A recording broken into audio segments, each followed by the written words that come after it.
नमस्कार. श्री गुरुदेव दत्त. श्री गुरुदेव दत्तांच्या श्री गुरुचरित्र या प्रभावी ग्रंथाच्या अध्यायांचे मराठीमधून कथासार आपण पाहणार आहोत. त्याचप्रमाणे श्री गुरुचरित्र ग्रंथाचे साप्ताहिक पारायण देखील लवकरच उपलब्ध करून देणार आहोत. त्याचा सर्व भक्तांनी लाभ घ्यावा. त्यासाठी आत्ताच आपल्या श्री गुरुदेव दत्त वाहिनीला सबस्क्राईब करा. श्री गुरुदेव दत्त. श्री गुरुचरित्र अध्याय 13. श्री गुरूंचे कारंजा नगराभिगमन व विप्रोदर व्यथा निवारण. ओम श्री गणेशाय नमः.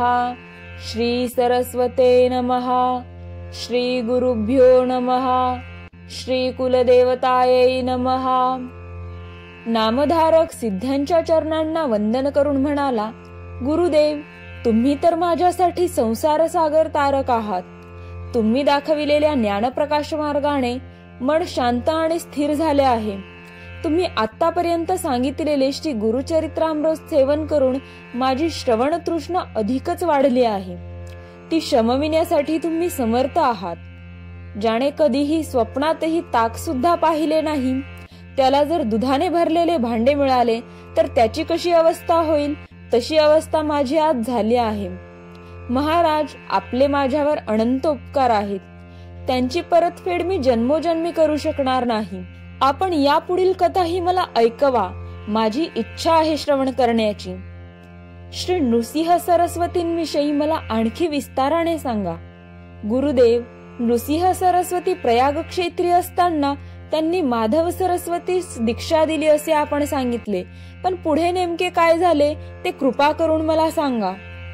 नामधारकाची ही जिज्ञासा पाहून सिद्ध्यांना अतिशय आनंद झाला. त्यांनी नृसिंह सरस्वतींचे सांगण्यास सुरुवात केली. ते म्हणाले, श्री नृसिंह सरस्वतींनी प्रयाग क्षेत्री माधव सरस्वतीस दीक्षा दिली. त्यानंतर ते काही काळ तेथेच राहिले. त्यांची ख्याती सगळीकडे पसरली. अनेक जण त्यांचे शिष्य झाले. त्यांनी माधव सरस्वतींसह 7 जणांना संन्यास दीक्षा देऊन त्यांच्यावर अनुग्रह केला. हे सर्वच शिष्य मोठे प्रज्ञावान व स्वामीनिष्ठ होते. बाळ सरस्वती, कृष्ण सरस्वती, उपेंद्र सरस्वती, सदानंद सरस्वती, ज्ञानज्योती सरस्वती आणि सिद्ध्य असे हे 7 शिष्य होते. त्या शिष्यांना बरोबर घेऊन श्री नृसिंह सरस्वती दक्षिण यात्रेला निघाले. अनेक तीर्थक्षेत्रांचे दर्शन घेत घेत ते आपल्या जन्मगावी म्हणजे कारंजास आले. ते आपल्या आई वडिलांना व भावंडांना भेटले. त्यांच्या आगमनाने सगळ्या गावाला अतिशय आनंद झाला. श्री नृसिंह सरस्वती म्हणजे साक्षात श्री दत्तात्रेयच अशी सर्वांची दृढ श्रद्धा होती. लोकांनी आपापल्या घरी त्यांची मोठ्या भक्तिभावाने पूजा केली. त्यांच्या आई वडिलांनीही मोठ्या भक्तिभावाने त्यांची पूजा केली. आईला गतजन्माची आठवण झाली. आपण केलेली प्रदोष पूजा फळास आली असे तिला वाटले. ती आपल्या पतीला म्हणाली, मी गतजन्मी परमज्ञानी व विश्ववंद्य असा पुत्र व्हावा अशी श्री श्रीपाद वल्लभांना प्रार्थना केली होती. त्यांनी मला भगवान शंकरांची आराधना व प्रदोष व्रत करण्यास सांगितले व तुझी इच्छा पूर्ण होईल असा आशीर्वाद दिला होता. तो त्यांचा आशीर्वाद या जन्मी सफळ ठरला. श्रीपाद श्रीवल्लभांचा माझ्याच पोटी अवतार झाला होता. माधव व अंबा यांनी श्री नृसिंह सरस्वतींच्या चरणी मस्तक ठेवून प्रार्थना केली, तू आमचा उद्धार कर. त्यांची अशी प्रार्थना केली असता श्री नृसिंह सरस्वती म्हणाले, पुत्राने संन्यास घेतला की त्याच्या 42 कुळांचा उद्धार होतो. त्यांना शाश्वत अशा ब्रह्मोदकाची प्राप्ती होते. त्यांच्या कुळात आणखी जे जन्म घेतात त्यांनाही ब्रह्मोदकाची प्राप्ती होते. पूर्वी कोणीही नरकात गेले असतील त्यांनाही ब्रह्मोदकाची प्राप्ती होते. म्हणूनच मी संन्यास घेतला. तुम्हाला सुद्धा ब्रह्मपदाची प्राप्ती होईल. तुमचे पुत्र शतायुषी होतील. तुम्हाला पुत्र पौत्र पहावयास मिळतील. शेवटी तुम्ही काशी क्षेत्री देह ठेवाल.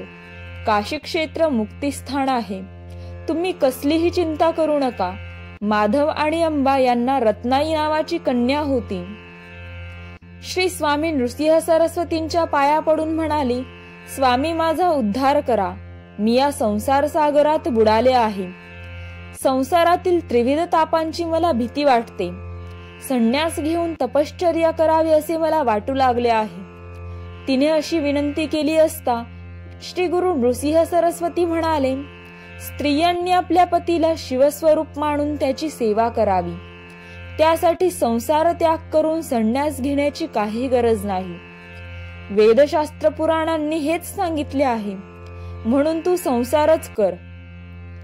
श्री गुरूंनी असे सांगितले असता रत्नाई म्हणाली, गुरुदेव, आपण त्रिकालज्ञानी आहात, भविष्यभूत सर्व काही जाणता, म्हणून माझे प्रारब्ध काय आहे ते मला सविस्तर सांगण्याची कृपा करावी.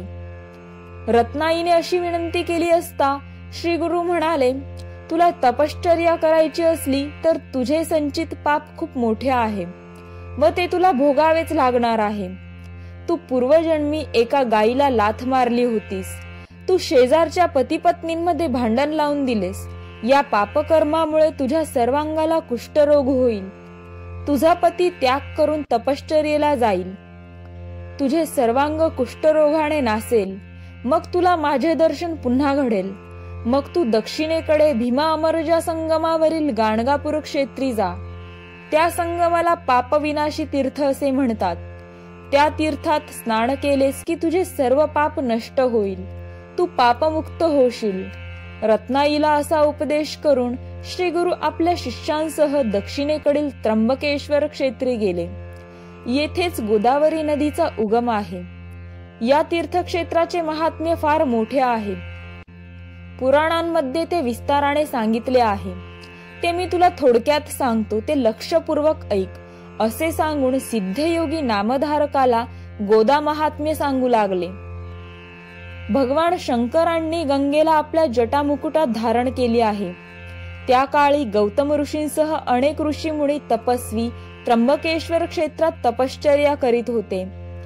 ते सर्वजण उदरनिर्वाहासाठी भात शेती करीत असत. एकदा त्या सर्वांनी विचार केला, भगवान शंकरांच्या मस्तकावरील गंगा जर क्षेत्री आणली तर शेतीला भरपूर पाणी मिळेल. यामुळे सर्व लोकांचे कल्याण होईल. पण ती गंगा कोण आणू शकेल? हे सर्वात मोठे कठीण कार्य आहे. गौतम ऋषी भगवान शंकरांचे परमभक्त आहेत, महातपस्वी आहेत. त्यांनाच आपण हे कार्य करावयास लावायचे. पण त्यांच्यावर काही संकट आल्याशिवाय ते हे काम करणार नाहीत. असा विचार करून त्या ऋषींनी आपल्या योगबळाने दुर्वेपासून एक मायावी सवत्स गाय निर्माण केली व ती गौतम ऋषींच्या भात शेतीत सोडली. तिला घालवून देण्यासाठी गौतमांनी दर्भाची एक काडी तिच्या दिशेने फेकली. अन्य ऋषींच्या योगबलाने त्या काडीचे शस्त्र झाले. त्या शस्त्राच्या आघाताने ती गाय तडफडून मेली. गोहत्या म्हणजे महापाप. ते गौतमांच्या हातून घडले. त्यांनी अन्य ऋषींना त्याविषयी विचारले असता ते म्हणाले, तुम्ही गंगा नदीला पृथ्वीवर आणा. तिच्या पाण्यात स्नान केल्याशिवाय तुम्ही पापमुक्त होणार नाही. गौतम ऋषींनी ते मान्य केले. मग त्यांनी कठोर तपश्चर्या करून शंकरांना प्रसन्न केले. प्रसन्न झालेले भगवान शंकर हवा असेल तो वर माग असे म्हणाले. तेव्हा गौतम ऋषी म्हणाले, भगवंता, तुझ्या मस्तकावरील गंगा मनुष्याचा पापक्षालनासाठी या त्र्यंबक क्षेत्री प्रकट कर. शंकरांनी तथास्तु असे म्हणून आपल्या मस्तकावरील गंगा अंशरूपाने त्र्यंबक क्षेत्री अवतीर्ण केली. गौतमांच्या तपश्चर्येने ती अवतीर्ण झाली म्हणून तिला गौतमी असेही म्हणतात. गौतमी म्हणजेच गोदा. तिला दक्षिण गंगा असेही म्हणतात. या नदीत स्नान केले असता मनुष्य पापमुक्त होतो असे या नदीचे थोर महात्म्य आहे. माधवारण्य स्तवन करीत म्हणाले, अहो जगद्गुरु, आपण साक्षात त्रैमूर्तीचा अवतार आहात. आपण लोकांना सामान्य मनुष्य वाटता, पण आपण खरोखरच परमपुरुष जगज्योती आहात. आपण लोकोद्धारासाठी या भूमीवर अवतरला आहात. आज मला आपले चरण स्पर्श झाले. मी खरोखरच कृतार्थ धन्य झालो. माधवारण्यांनी केलेल्या स्तवनाने श्री गुरु प्रसन्न झाले आहेत. मी खरोखरच कृतार्थ धन्य झालो. माधवारण्यांनी केलेल्या स्तवनाने श्री गुरु प्रसन्न झाले आहेत. ते म्हणाले, तुझी तपश्चर्या सफल झाली. तुला ब्रह्मोदकाची प्राप्ती होईल. तू जी मानस पूजा सेवा करीत आहेस तशीच करीत राहा. तुला प्रत्यक्ष श्री दत्तात्रेयांचे दर्शन घडेल याबद्दल जराही शंका नाही. माधवराण्यांना असे आश्वासन देऊन श्री गुरु गंगा तीरावरील वासर ब्रह्मेश्वर क्षेत्री आले. त्यांनी सर्व शिष्यांसह गंगा स्नान केले. त्यावेळी पोटदुखीने अगदी त्रस्त झालेला एक ब्राह्मण नदीवर येऊन गडबडा लोळू लागला. पोटदुखीने तो अगदी कासावीस झाला होता. त्याला अन्न पचत नसे. अन्न त्याचा शत्रू झाला होता. त्यामुळे तो नेहमीच उपाशी असे. भोजन केले की त्याच्या पोटात प्राणांतिक वेदना होत असत. आत्महत्या करावी असे त्याला वाटत असे. तो कधीतरी महिना 15 दिवसांनी भोजन करीत असे. आदल्या दिवशी महानवमीला त्याने मिष्टान्न भोजन केले. वेदना असह्य होत होत्या. त्यावेळी तो स्वतःशीच म्हणाला, आता जगण्यात काही अर्थ नाही. या वेदना सोसण्यापेक्षा गंगेत जीव द्यावा. अन्न हा प्राण, अन्न हेच जीवन असे म्हणतात, पण अन्नच माझा वैरी झाले आहे. आता जगणे नकोच, आता मेलेले बरे असा विचार करून त्याने पोटाशी दगड बांधून जीव देण्यासाठी गंगेत प्रवेश केला. भगवान शंकराचे स्मरण करून तो म्हणाला, मी भूमीला भार झालो आहे. मी आयुष्यात कसलाही परोपकार केला नाही. कुणालाही अन्नदान केले नाही. यापूर्वीच्या जन्मात मी जे कर्म केले त्याचेच मी फळ भोगत आहे. मी ब्राह्मणाच्या तोंडचा घास हिरावून घेतला. गोहत्या केली. कुणाचा तरी विश्वासघात केला. मुंज अर्धवट केली. गुरूंची निंदा केली. आई वडिलांची अवज्ञा केली. म्हणूनच मला हे दुःख भोगावे लागत आहे. मी ब्राह्मणांचा देखील अपमान केला आहे. दारी आलेल्या अतिथीला अन्न दिले नसेल. कुणाच्या तरी शेताला आग लावली असेल. आई वडिलांचा त्याग केला असेल. या पापामुळेच मला या जन्मी हे दुःख भोगावे लागत आहे, अशी त्याने खूप आत्मनिंदा केली. आता आत्महत्येशिवाय तरणोपाय नाही असा विचार करून तो नदीच्या पाण्यात शिरला.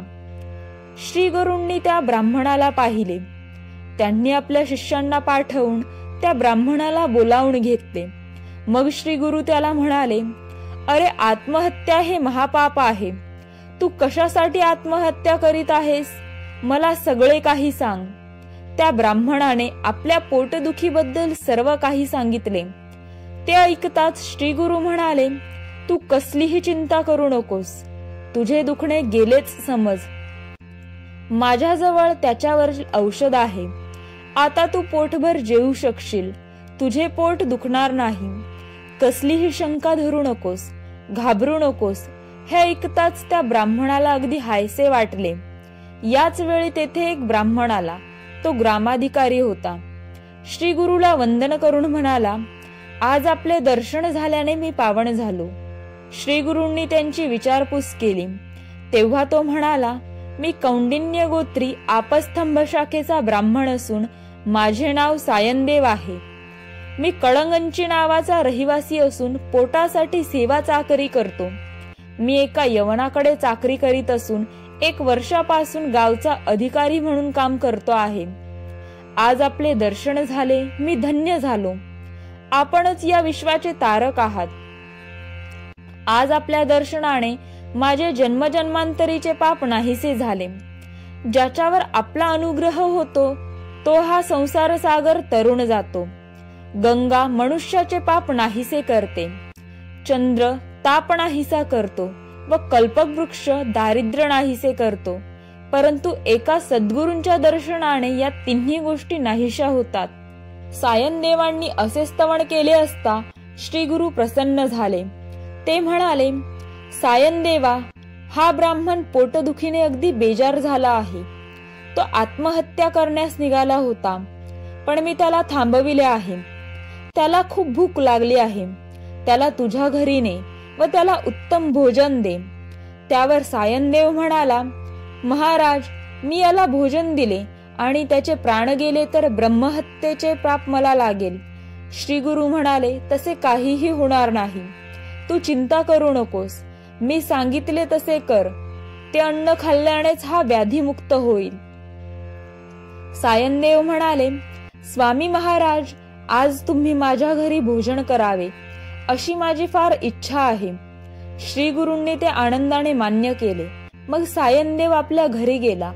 पोटदुखी असलेला तो ब्राह्मणही त्याच्या बरोबर गेला. सिद्धयोगी नामधारकाला म्हणाले, नामधारका, त्याच वेळी आम्हीही तेथेच होतो. श्री गुरु भिक्षेसाठी म्हणून निघाले. ते कबूल केल्याप्रमाणे आपल्या शिष्यांसह सायनदेवाच्या घरी गेले. सायनदेवाला व त्याच्या पत्नीला अतिशय आनंद झाला. त्यांनी श्री गुरूंचे स्वागत करून त्यांची यथासांग षोडोपचारे पूजा केली. त्यांच्या बरोबर आलेल्या सर्व शिष्यांनाही वंदन केले. त्यांच्या भक्तिभावाने प्रसन्न झालेल्या श्री गुरूंनी सायनदेवांना आशीर्वाद दिला. तुम्हाला उत्तम दीर्घायुषी संतती प्राप्त होईल. तुमच्या वंशाची वृद्धी होईल. तुमच्या वंशात गुरुभक्तीची परंपरा कायम राहील. या वरदानाने सायनदेवास व त्याची पत्नी जावई यांना अतिशय आनंद झाला. त्यांनी श्री गुरूंना, त्यांच्या सर्व शिष्यांना व त्या पोटदुखी असलेल्या ब्राह्मणाला सुग्रास भोजन वाढले.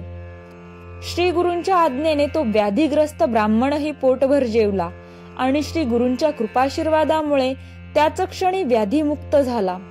ते पाहून सर्वांना मोठे आश्चर्य वाटले. सिद्धयोगी नामधारकाला म्हणाले, नामधारका, सूर्योदय झाला असता अंधार शिल्लक राहील का? श्री गुरु दत्तात्रेयांची कृपा झाली असता मनुष्याचे पाप, ताप, दैन्य, दुःख राहीलच कसे? श्री गुरु कृपा झाली असता मनुष्याचे जन्मजन्मांतरीचे सर्व दोष नाहीसे होतात. ग्रंथकार सरस्वती गंगाधर श्री गुरुचरित्र विस्ताराने सांगत आहेत. ज्याला आपले कल्याण व्हावे असे वाटते त्याने ते श्रद्धापूर्वक एकाग्र चित्ताने श्रवण करावे. जे कोणी हे श्री गुरुचरित्र भक्तिभावाने श्रवण करतील त्यांना कोणतेही दुःख भोगावे लागणार नाही. त्यांना सर्व सुखांची प्राप्ती होईल.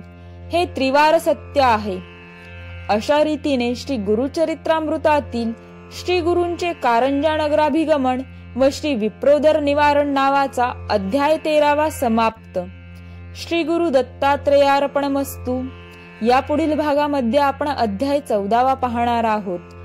आत्ताच आपल्या या व्हिडिओला लाईक करा. जास्तीत जास्त भक्तांपर्यंत हा व्हिडिओ पोहोचवा. आपल्या श्री गुरुदेव दत्त वाहिनीला आत्ताच सबस्क्राईब करा. धन्यवाद. श्री गुरुदेव दत्त.